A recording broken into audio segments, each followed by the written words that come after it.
like to welcome Ashayana and Azutanya Deane this evening. It is a really momentous and awesome occasion here in Canada to get them up here and bring this wonderful information to us and teaching. We have, I guess, had a little bit of a manifesting group that to get Anna up here. Ashayana. And so... I knew I should have wrote something down.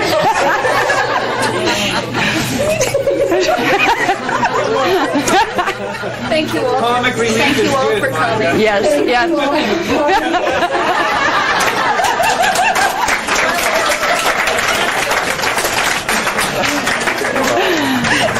And thank you, Monica.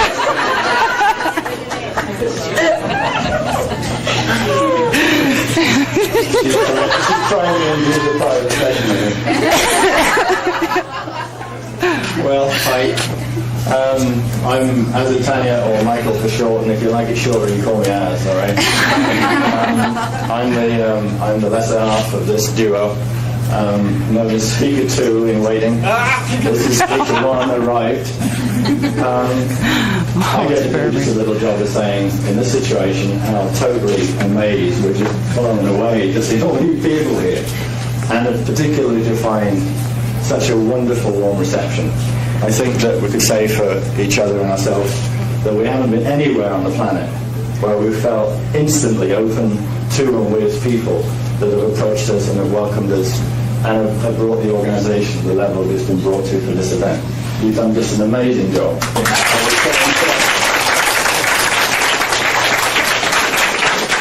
We're so impressed with you guys, and one of the things that never gets talked about is how we get impressed by you people. It really happens a lot more.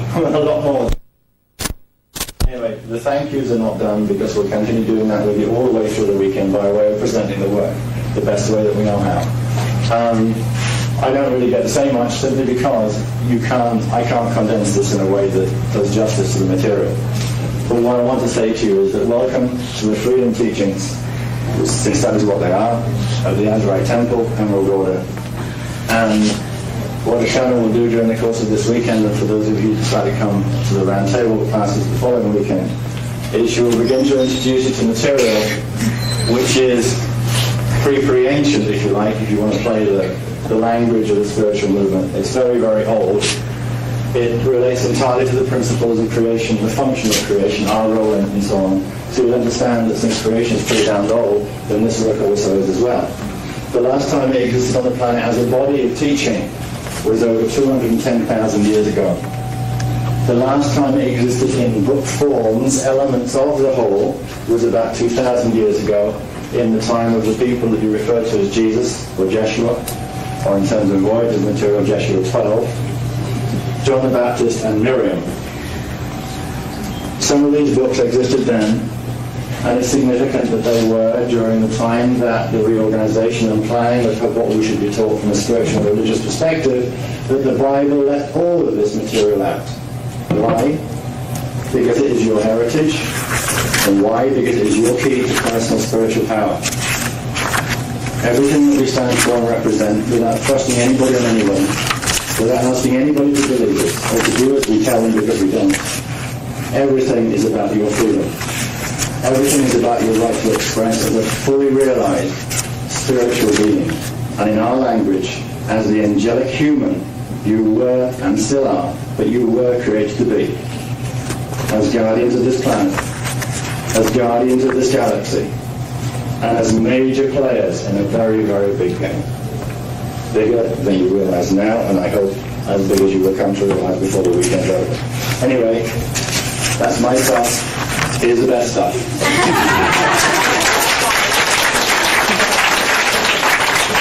Thank you.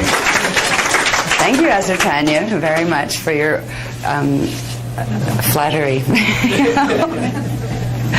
Okay, I would like to, again, welcome all of you here, and thank you for coming to this workshop. This is an introductory workshop on Kathara healing. It's Kathara healing level 1 and an introduction to Kathara healing level 2, which has recently been put into the program. I say introductory, and it's kind of funny for anyone here who has looked through the manual for the Kathara manual. You will see that an introduction in our world is rather detailed. There's a lot of information that we're going to cover. Before we get into technicals, I would like to first of all thank Monica and everyone that has participated in bringing us up here. It is an honor for us to come up here and share this information with you. It wasn't an idea that we actually had time for this year because our schedule is very crazy, going all over internationally and teaching and doing planetary grid work. But a situation came up where one of the people who was teaching Kathara couldn't come here, and somebody had to come and bring the material to you because there were already people registered to come. So we were brought up here by Monica and the people who are working with her. And I would like to thank Monica and Cicely and Alexis and whoever else has helped to bring us here, because it is an honor. I've always wanted to come to Canada to bring the teachings. Since I was a child, I visited once in the Ontario region, and I always liked it here. I just felt the energy. I resonated with it in a way I couldn't understand. So this was a place that I always wanted to be able to come to bring these teachings, and now we're here. So I'd just like to thank everybody, and I hope everybody can appreciate the effort of those people who organized this, because they did most of the work of putting it together, just like we've done most of the work of putting the program together. Now, the program that we're going to spend the next, this evening and 2 days exploring is called Kathara. Excuse me. The Kathara Biospiritual Healing System. Now, this is a healing program that is built on what is called divine blueprint science. This is an ancient science that is more advanced in its way than what is called science in our world today. Yet it is completely translatable into what we call science today. What is most important about the biospiritual healing system that's called Kathara is that it gives us an opportunity to begin to understand the reality of what we are made of. Most of us have some idea that we have a physical body, obviously. We have a mental body of some sort, a mind that is aware of having a physical body.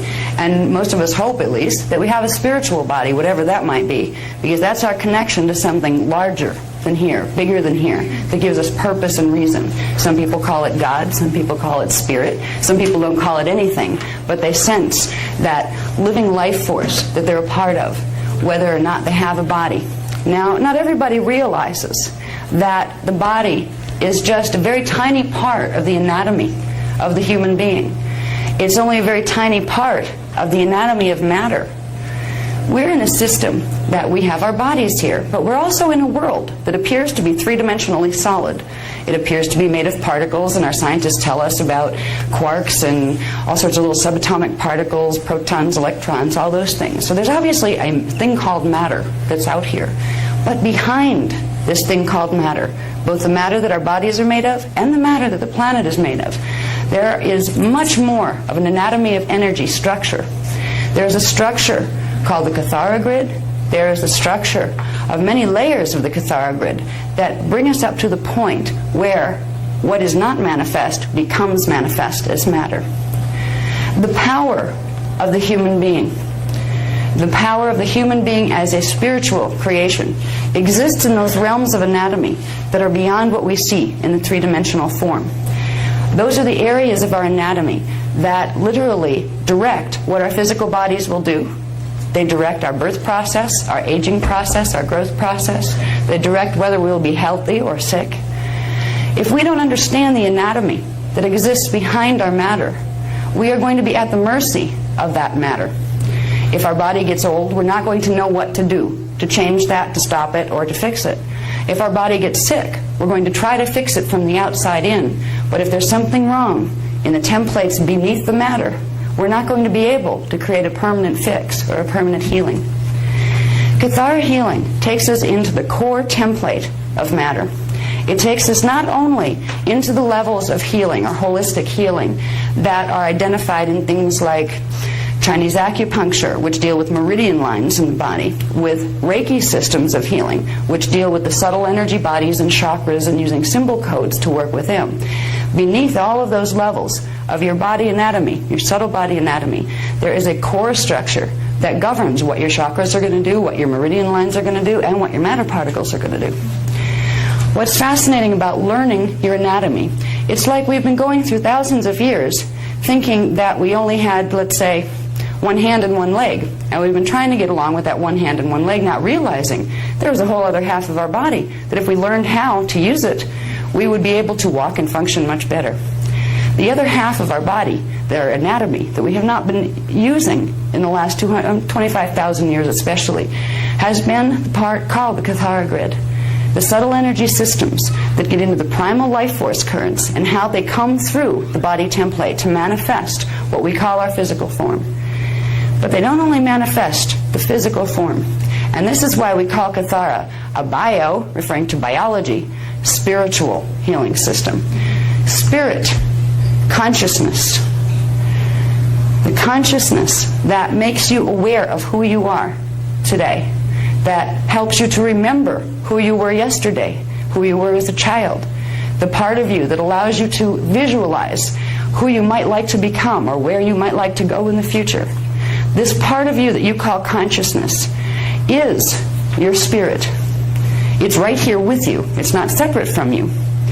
The Kathara grid template that your body matter manifests on is also the template of energy that your consciousness manifests into dimensionality through. It's what gets you into your body. If there are template problems within the human body, which right now there are on a global scale, and there have been for 25,000 years, if there are problems in the template, there will not only be problems with the matter form, there will be problems with the consciousness as it tries to get into that matter form.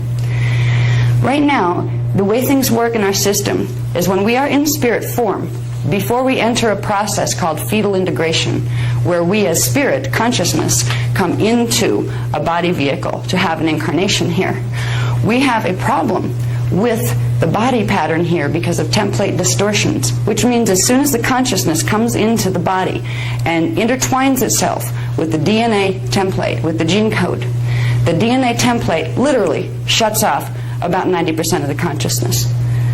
The part that's left here grows. This is what becomes the person. You remember you as a baby being. It becomes the person that you grow to be here. But the rest of who you are, who you were when you came in, is who you still are, but you don't remember it because you can't bring the memory of yourself as a spirit directly in, because the body serves as a light switch. It's turning most of the current off, most of the current of your consciousness. Now, the current of your consciousness, if you had it fully embodied as a human being with a human template, you would have a minimum of 12 dimensions of consciousness, not just seeing a three-dimensional reality field, but you would be able to access and move your consciousness and your body through 12 dimensions of matter, which means different matter density levels. We were, once upon a time, a species that was immortal. Our bodies did not die. Death is not a natural condition for the human body form. However, we've been dying for a very long time on this planet. There's a reason why we've been dying on this planet, and that reason is a genetic mutation. It's a genetic mutation that has been rendered on the deepest core template level of the subtle bodies, the Kathara grid. And because of that, literally, the way our chromosome structures evolve, the way our gene code in chemical terms evolves, is not what it was intended to be. It is not functioning on its original divine blueprint. So we find ourselves trapped as consciousness in a mortal body form that has a very, very short lifespan that progressively deteriorates before our eyes. By the time we hit 35 years old, we start to feel it. We start to feel what's called the death hormone. It starts to kick in, and it starts to make you tired when 10 years ago the same thing didn't make you tired. The body literally starts to kill itself. It poisons itself with chemical toxins. Science here calls this normal. They call it the aging process. They tell us that we're supposed to accept the fact that birth, death, and paying taxes are about the only thing that's really certain in existence.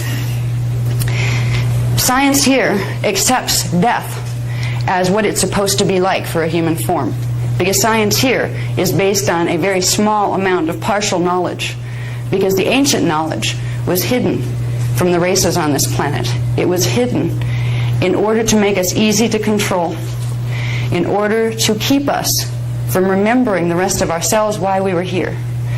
Now, when we get into the Templar workshop, which will be next weekend, we'll get into the reasons, who did this, who done it, and why have we been, as a race, suffering for 25,000 years? Why, if we were immortal, why the heck have we been dying all these years? Why don't we remember who we are if we're somebody special?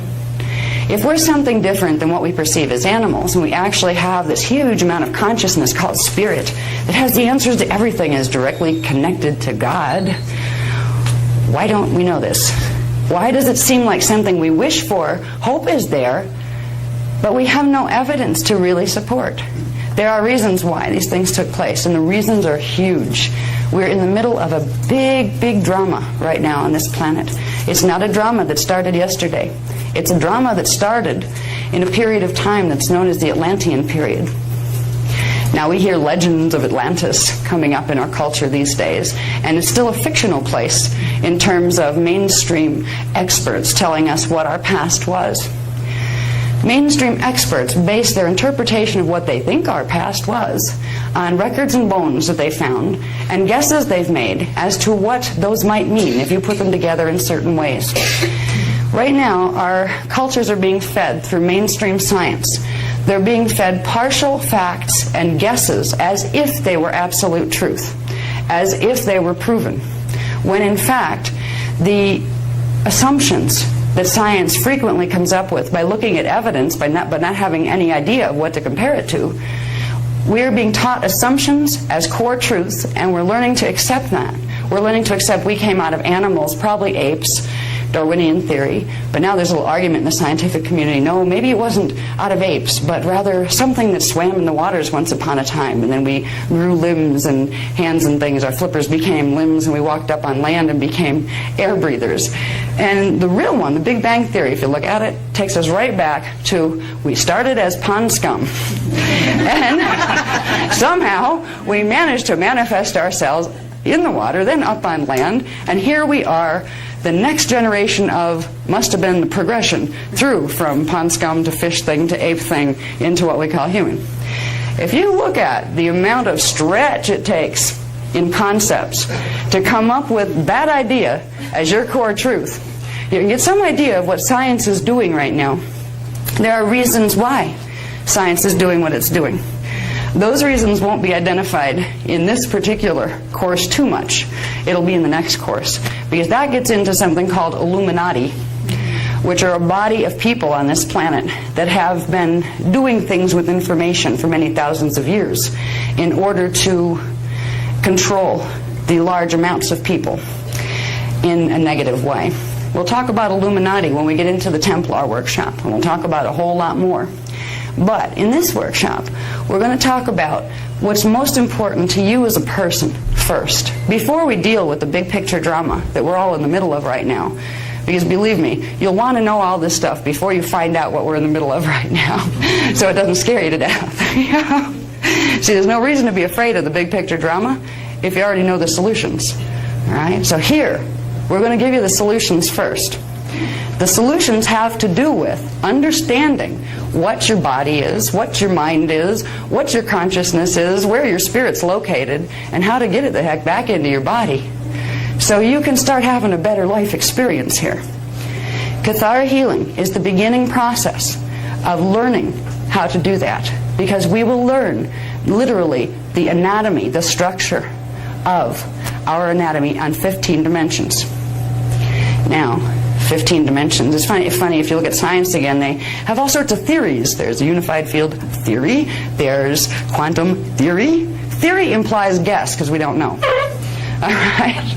Now, this information that is being presented here, you will be shown the structure of 15-dimensional physics. You will be shown the structures that exist within those structures that allow us to create what's called the hologram of matter. This is not a theory. Now, scientists would love to argue with me, I'm sure. Well, how do you know it's not a theory? Everything is a theory. No, it isn't. Fortunately, there are levels of reality. There are beings in levels of reality that have not been involved with the distortions of consciousness and biology that have taken place on this planet, who have held the records, who have held the original creation records that literally detail the spiritualized science by which creation itself is brought into manifestation by a common source intelligence that many people choose to call God. It's not a God that sits on a big throne and has a white beard and stuff. It's a consciousness. We were created in the image of God. That doesn't mean we're all men. That was a man twist. Humans created that one.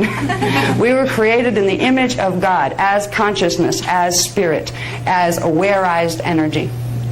Now, we're going to learn about the structure of how we as awareized energy got ourselves into this predicament of being stuck in a mortal body.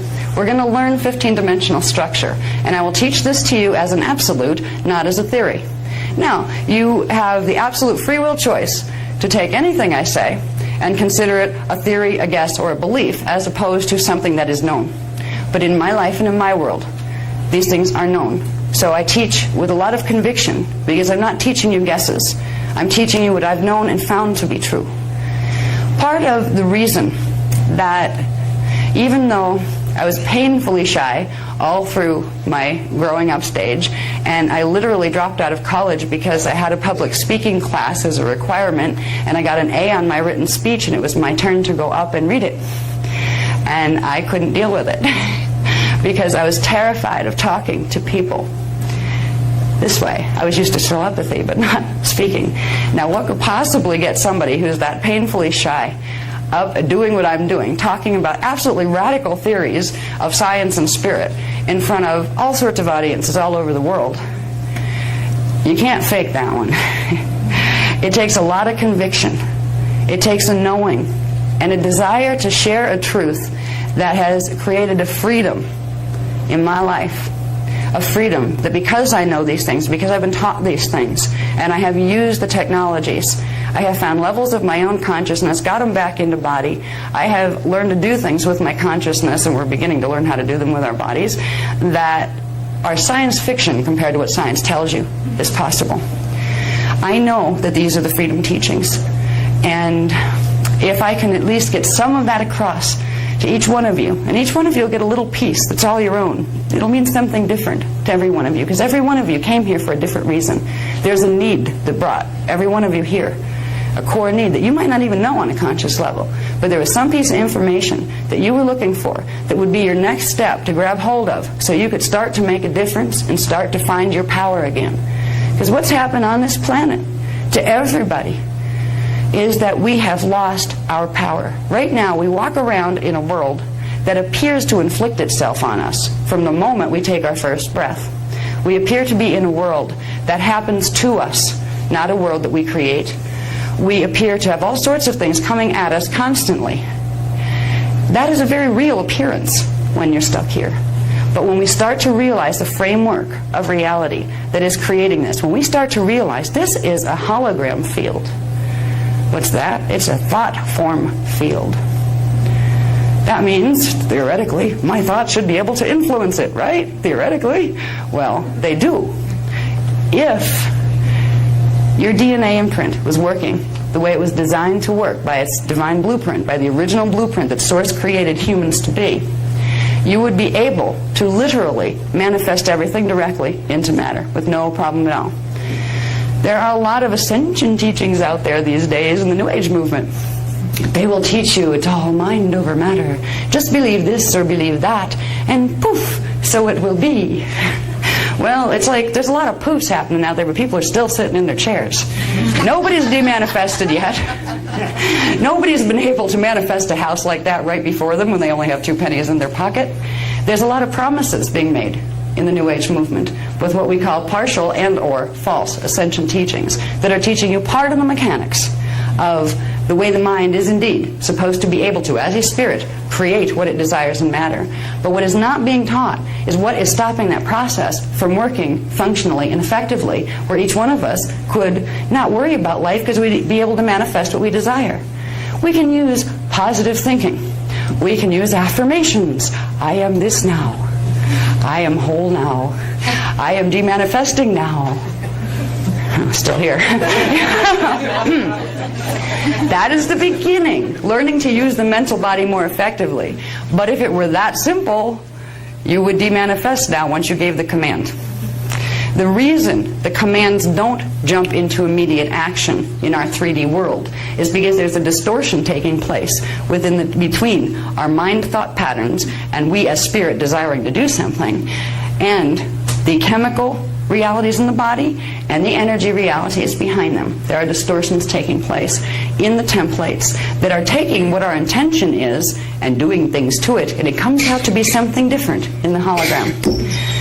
Since 25,500 BC, there's been something wrong with the planetary grids in the way they're running frequency. There's been a problem in the electromagnetic fields on the planet, and that has created severe mutation in the DNA of all life forms on the planet. There was a time when life on Earth had what was called a variable base genetic code. That means the genetic alphabet, which are the chemical components of the DNA chains, were made out of a different amount of chemicals. A frog would have one amount of chemical combinations, a human would have another amount, a tree would have another amount. Right now, science was amazed to find, when they started to get into DNA, that everything appears to have what's called a base 4 genetic alphabet. That literally 4 chemicals that combined into different combinations are what make up the gene code of all things. So they assume that that's the way it is. They assume that's normal. That is not normal. This whole planet right now is under a base 4 genetic mutation called the checkerboard DNA mutation that is being caused because of a distortion in the electromagnetic fields on the planet. Now, when we get into Kathara in the next 2 days, we're going to learn how an electromagnetic field distortion on the planet could actually affect the DNA of life forms, how that could actually happen. Because we're going to learn about something called the Planetary Biofeed Interface System, which is the system by which primal life force currents come through from source through the universal matrix into the galactic matrix, into the planetary matrix, and into the bodies of everything on the planet. This is how we have our consciousness connection to primal energy, which is the primal consciousness and intelligence of source. These energies are supposed to flow in a very specific way. We get energy fed to us from the planet. This is how our spirit downloads into our body. It goes through the planetary grids and back into our fields. Because the planetary grids have been damaged, our Mother Earth Terra Gaia here, our planet, is ill. It has been ill since 25,500 BC, actually before that, but the real illness set in then. There has been this mutation that has existed in the gene code that has blocked out most of the DNA. It's done that by blocking out most of the DNA template. So we're going to learn about what a DNA template is as opposed to the chemical DNA. We're going to learn about the body systems, the interwoven subtle energy systems, like chakras and meridians and axiotonal lines and things called Huva bodies and Kathara grids and crystal seals that are all part of the regulatory system of the DNA template, all of which work together to create what manifests as the chemical DNA chains. The reason we are stuck here is because most of our DNA has been turned off. What science looks at now and calls junk DNA, which are sequences of DNA that appear to not produce proteins. They appear to be dormant and don't do anything. They just sit there in the DNA chains. They didn't always sit there. Once upon a time, they were filled with things that created chemicals, created proteins, created building blocks for life. As we work with Kathara, we will be able to trace where the distortions are, and we don't need a laboratory to begin the process of reverse mutation. Reverse mutation of the genome, the human genome, which means bringing it back to its original base 12 potential. Base 12 means there were 12 chemical components that made up the DNA chains on a physical level. It meant there were 12 strand templates on the subtle body levels that when it works right, they come into manifestation, manifest the chemicals, and with those chemicals we are able to hold 12 dimensions of consciousness, which is the consciousness of what is known as an avatar. We were all born to be avatars. We were born to be, some of us, ascended masters. We'll talk a little bit in this course about indigo children. That's a buzzword in the New Age movement now. Indigo children, they're special, they're something. What are they? We'll talk a little bit about that, because they're a human form, but they have a DNA template that goes beyond 12 strands. They have from 24 to 48 strand potential, because they came here as part of a rescue mission. They're a species, a Lyran-Syrian species of human consciousness that came to help reset the templates of the DNA here on this planet. Most people that are drawn to this work are indigo children, but they don't know it. Indigos don't know they're indigos till they wake up.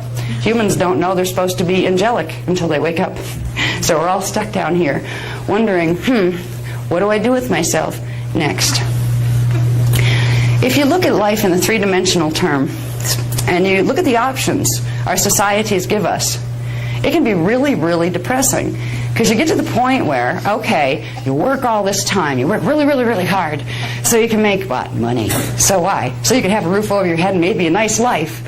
And by the time you make enough money to get that roof over your head and have a nice life, most of the time you've run so much energy through your body and exhausted yourself so much that your body falls apart. So you get to sit in a nice house and call the doctor. And then what you want more than anything, and you're even willing to give up your nice house to have it, is your health back. It's almost like if God made it this way on purpose, he had a very strange sense of humor. Slightly masochistic, slightly sadistic. God is not a sadist. What we are living here was not the intended divine blueprint of this planetary system. What is happening here has hung us up in an evolutionary time warp where we're actually de-evolving instead of moving forward in our evolution back into the full avatar expression that we were created to be. It's not just us that's being affected, not just humans are being affected by this particular genetic mutation. Every life form on this planet, because every life form is connected to the planetary grids, is suffering right now. Animals are trapped in a very unnatural relationship where they have to energy vampire off each other, which means they have to kill each other in order to simply sustain. That's where you get your food chain. That's not natural either. It is natural on planets that are not able to run the higher frequency currents of the primal life force currents. If this planet were running the full spectrum of 15-dimensional currents, and particularly the first 12 of those 15, it would be very different here. Lions and lambs would lay down with each other. Humans would not kill each other. It would be the type of reality that our holy books have promised us exists, a reality that is very heavenly indeed. The beginning of returning the potentials of having a heaven on earth starts with each person, because human beings were created as an angelic species that was appointed as the guardians of this planet. We were supposed to help the other life forms on this planet to evolve into their full expression of their divine blueprints. We were supposed to be loving keepers of the planetary Templar complex, which is something we'll talk about next weekend that has to do with stargates. Somewhere along the line, we got in trouble. And right now, we are functioning with the animals, with the plants, in a way that's completely not organic for our consciousness. There is a pain that every one of us carries. It is a soul pain, a very deep soul pain, that knows something vital has been robbed from us. Some of us turn that pain into anger. Some people are born angry. They carry that feeling, that knowing, that they have been somehow victimized.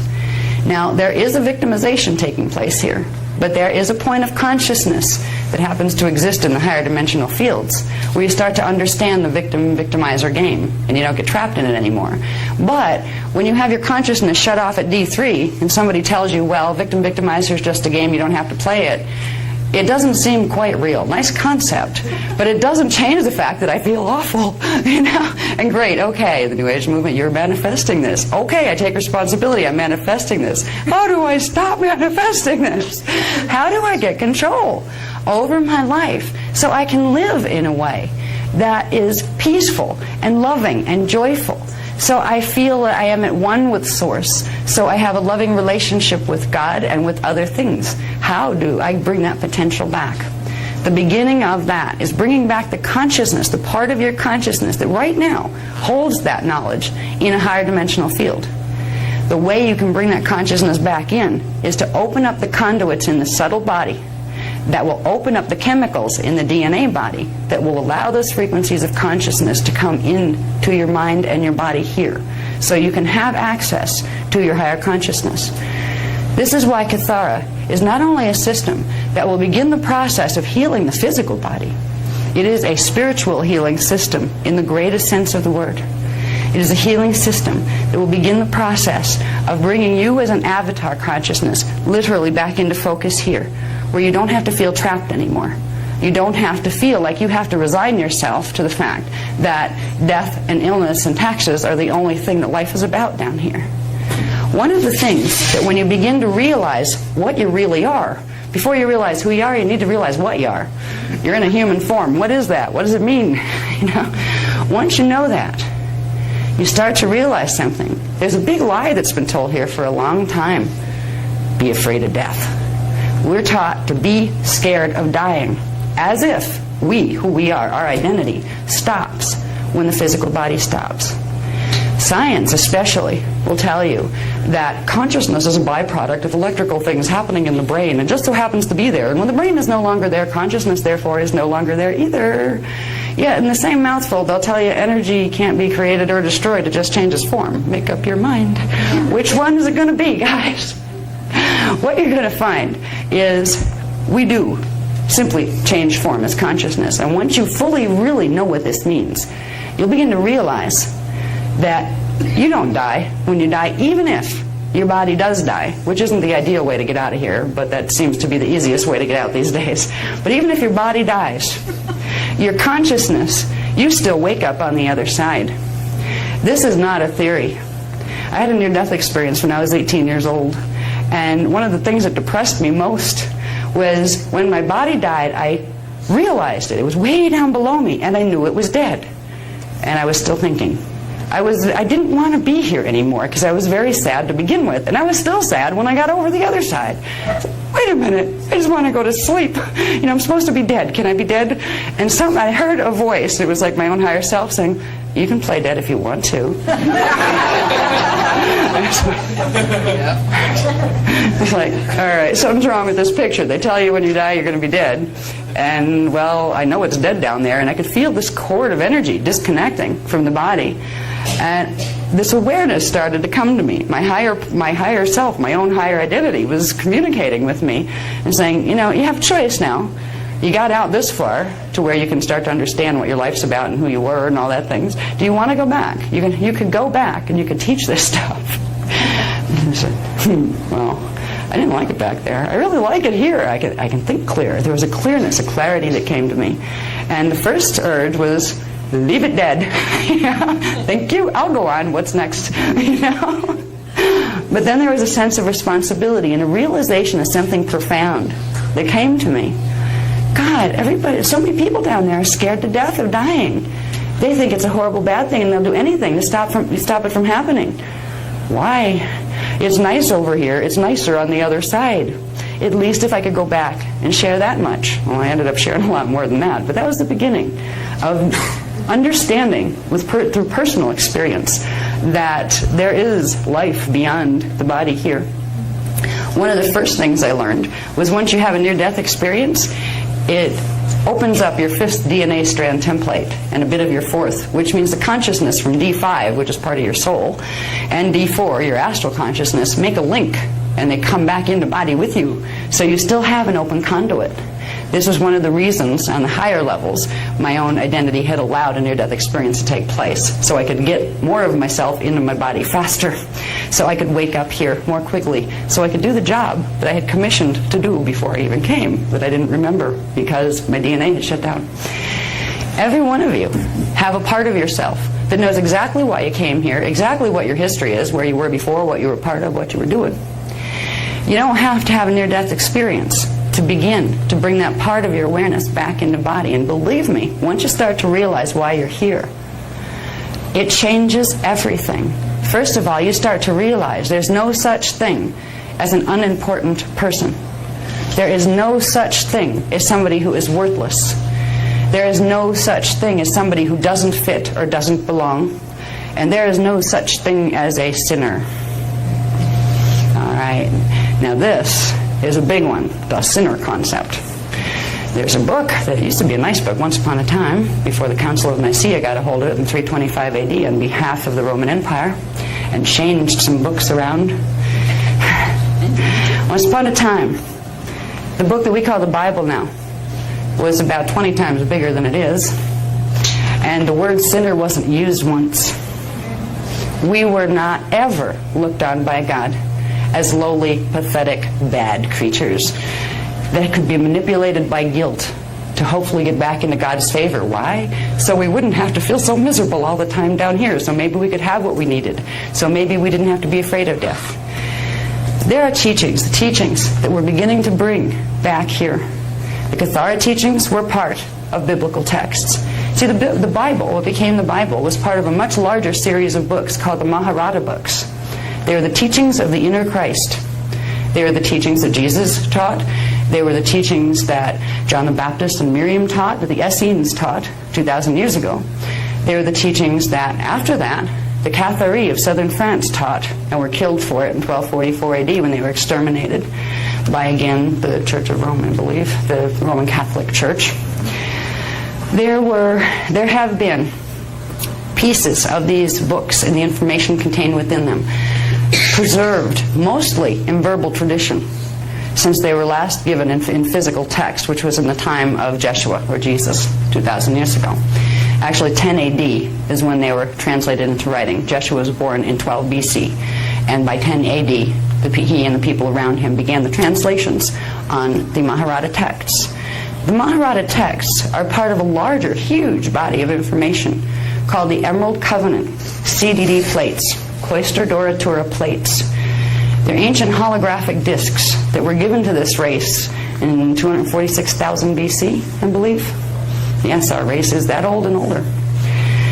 They were the original founders' race records of who we were, why we were put here, what our commission was, how science worked, how spirit works, how stargates work, how ascension works, and how to have a good time while you're in 3D.